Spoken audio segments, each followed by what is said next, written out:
New questions today about the fight over the fiscal cliff and whether some media outlets are playing favorites in this debate. Consider a couple of recent headlines. This one from the New York Times, quote, Obama tries new negotiation tack, not giving in. The Washington Post writes, cliff talks hung up on tax hikes. There's a question about whether that's accurate.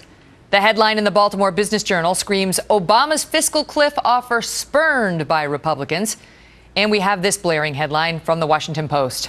Obama takes hard line on debt, which might be news to some people in the parenthetical. Tony Sayegh is a political correspondent for Talk Radio News Service, and Mark Hanna is a former aide to both the John Kerry and Barack Obama presidential campaigns. Guys, welcome. How are you? So, I mean, look, some of the media just tries to short form the story and comes up with a headline that can be bashed easily, by folks who are trying to dissect it later. But this was suggested by another cable anchor on another morning show who suggested that the media has been very arrogant since Barack Obama won in covering him and in covering, in particular, this fiscal cliff. Hey, Mark, let me get to you on this.